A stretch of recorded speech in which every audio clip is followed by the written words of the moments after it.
Welcome to another episode of the Tobago House of Assembly's Post-Executive Council Media Briefing. This week, Chief Secretary Kelvin Charles addresses the media. What I'm saying is that today I speak to you briefly on two matters that are extremely current. One matter involves the disbursement of funds to an account other than the bona fide account of Virgin Airlines, and the other issue has to do with the introduction of a change fee to the domestic air bridge. Now, in respect of the first matter, as you undoubtedly are aware,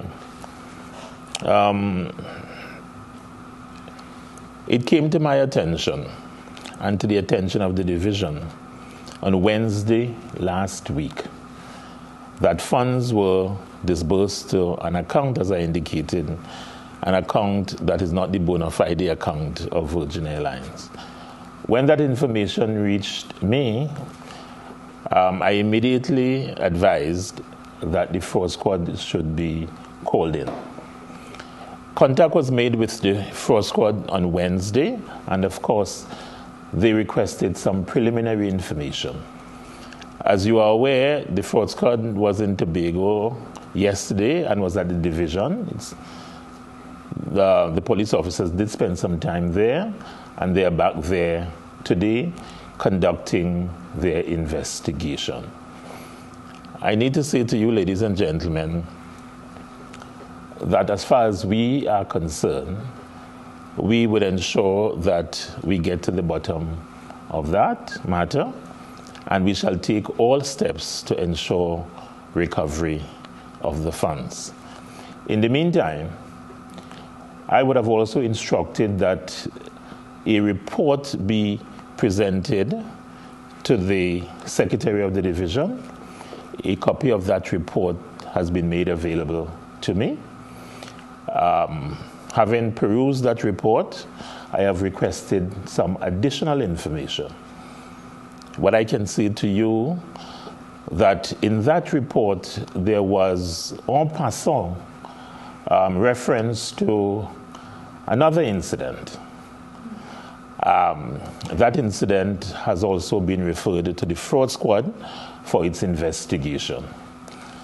Additionally, as soon as I get possession of the responses to my query, I shall in fact instruct that a comprehensive audit be carried out at the division in an attempt to ascertain whether there is any other issue of a similar nature that needs to be investigated. And that audit as well will provide a basis for a determination as to whether or not any action is required against any public officer. In respect of the second issue, on Monday night, late into Tuesday, so early into Tuesday, yes, I received a WhatsApp message indicating that CAL had put out a press release in respect of a change fee arrangement to the domestic air bridge. On Tuesday, therefore, I contacted the Honorable Minister of Finance, who is also the line minister for CAL, as well as Mr. Ronnie Mohammed, who is the chairman of CAL. And I indicated to both men my consternation and my concern in respect of some elements of that press release. As a matter of fact, may I say to you, ladies and gentlemen, that I was not given the opportunity to speak with CAL prior to CAL's announcement or publication of this press release. Indeed, I am advised that on Monday evening, representatives of the airline met in Tobago with representatives of the chamber and an employee of the Division of Tourism, Culture and Transportation. And that representative would have been authorized to attend that meeting by the administrator. The secretary knew nothing of that. And the chief secretary also knew nothing of that arrangement. That notwithstanding, having spoken to both gentlemen, I got a commitment from them that they would review my concerns. And in fact, I did indicate to both gentlemen that I would issue a press release on the matter in light of what I consider some troubling aspects of the release. May I advise you again that a meeting with CAL, at which these matters as well as other related issues will be discussed. Ladies and gentlemen, I walked with a hard copy of the question and answer element of the document. And particularly troubling would have been items 7 and 8 and 9. I found those particularly disconcerting.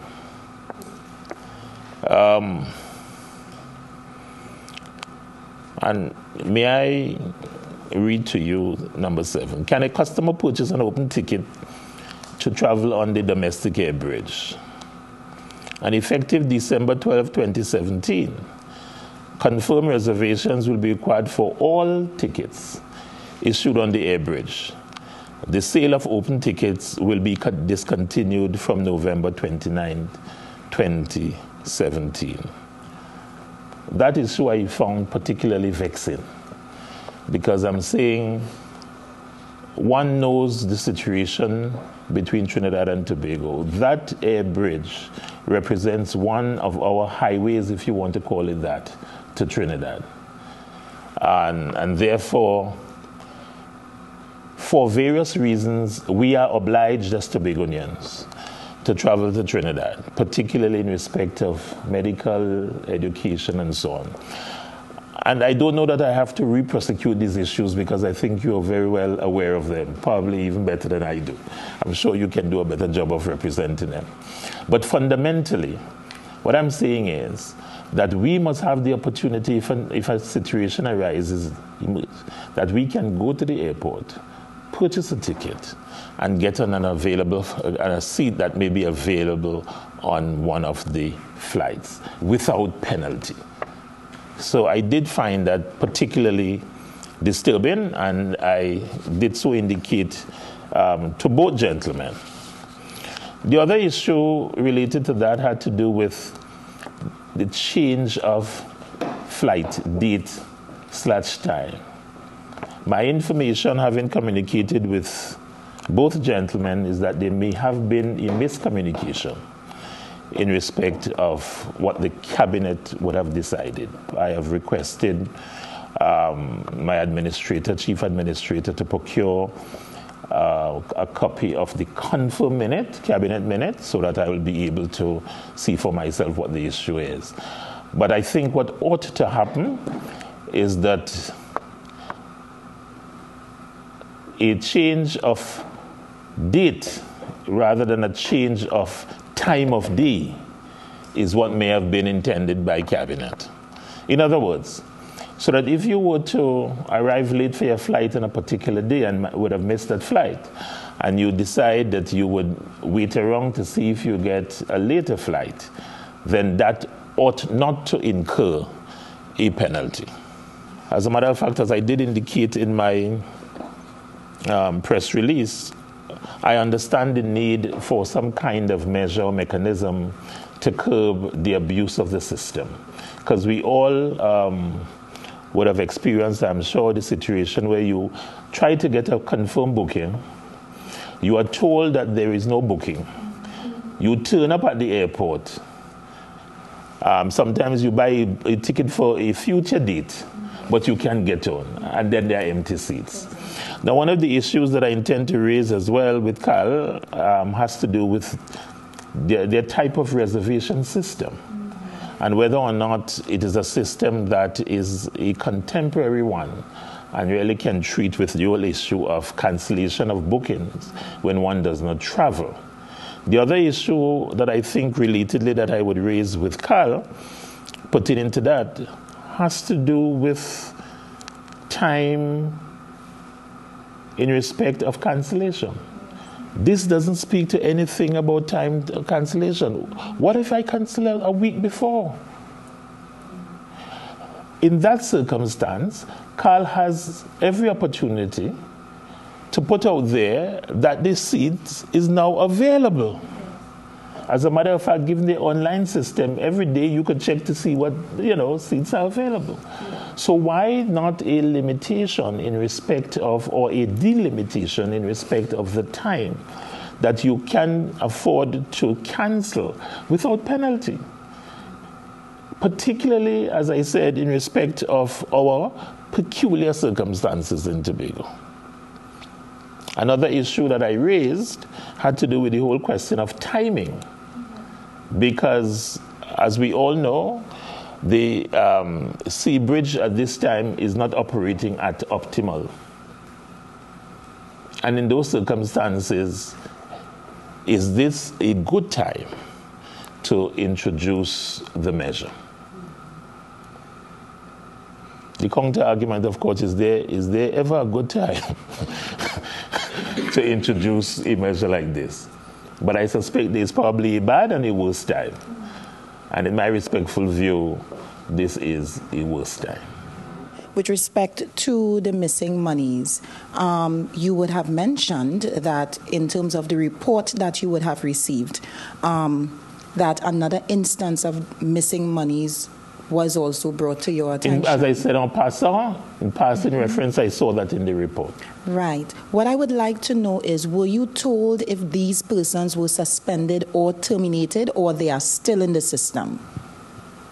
The simple fact of the matter is that I don't know that anybody has been suspended to date. And that is why I'm saying that I will do a comprehensive audit.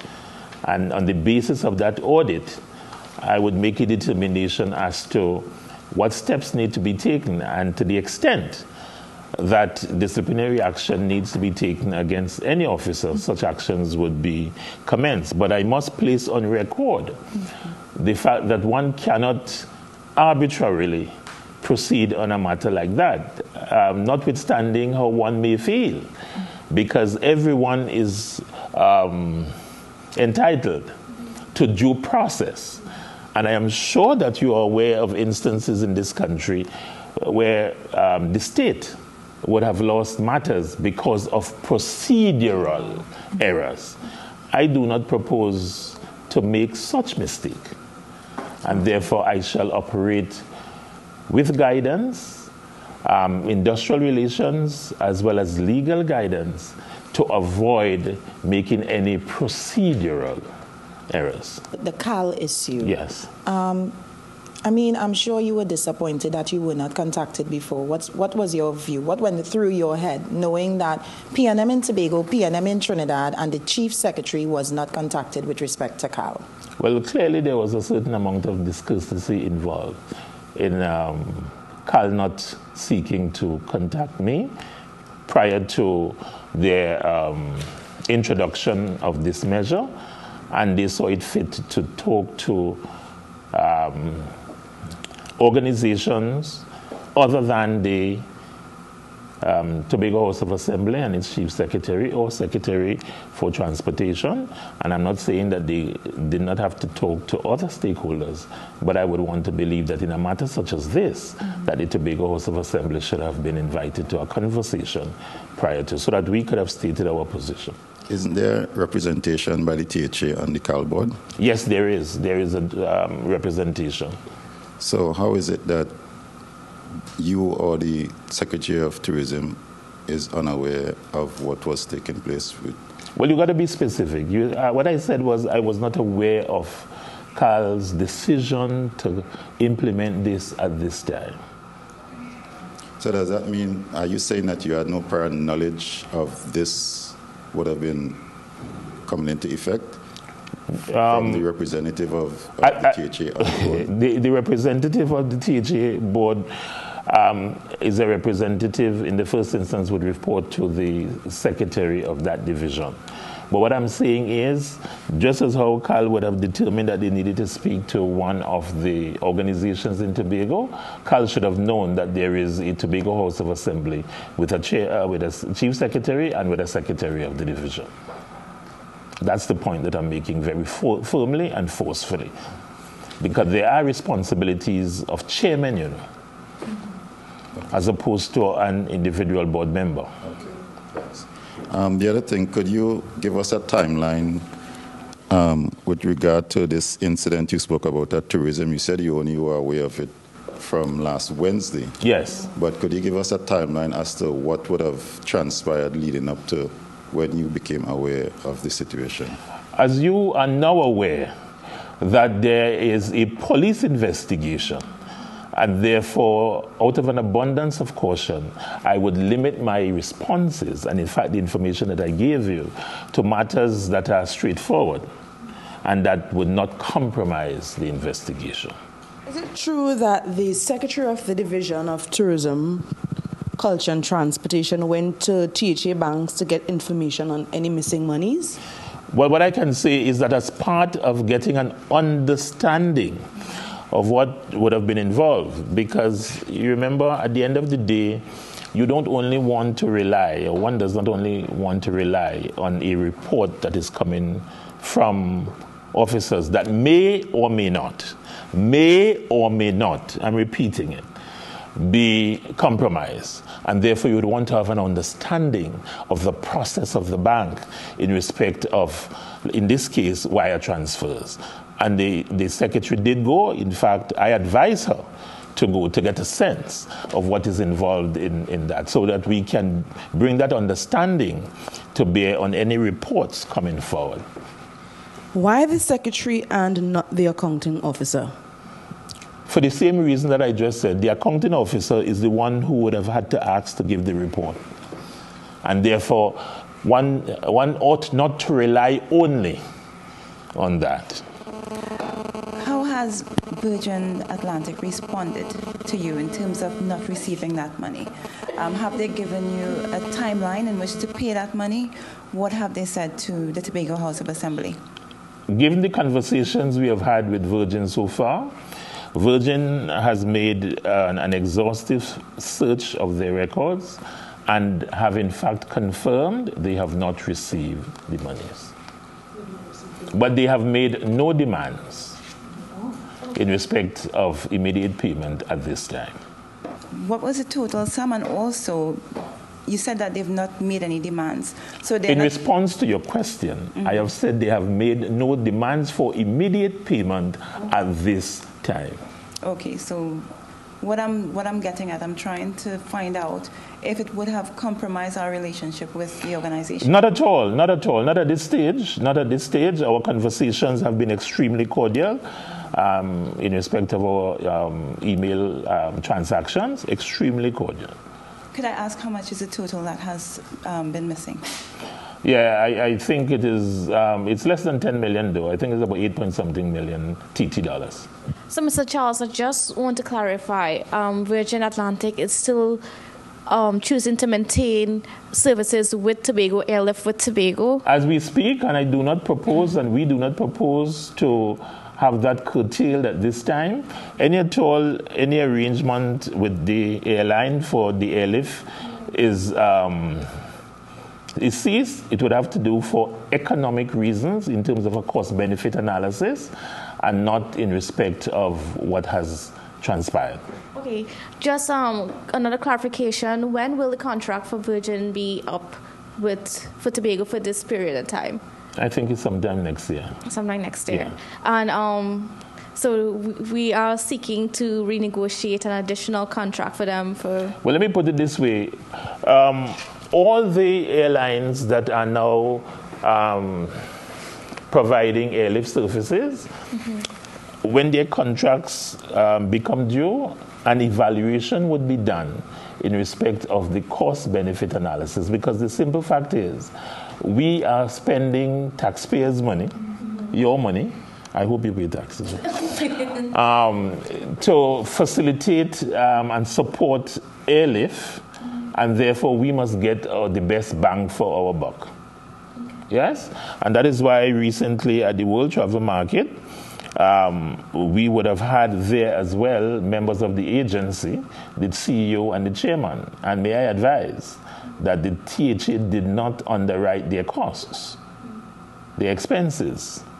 They paid for themselves to go. Business as unusual, they paid for themselves to go. But because of the recognition of the need to interface with all airlines and look for the best deals. You said just over $8 million. Yeah. What specifically is this money for? Well, it was for airlift support.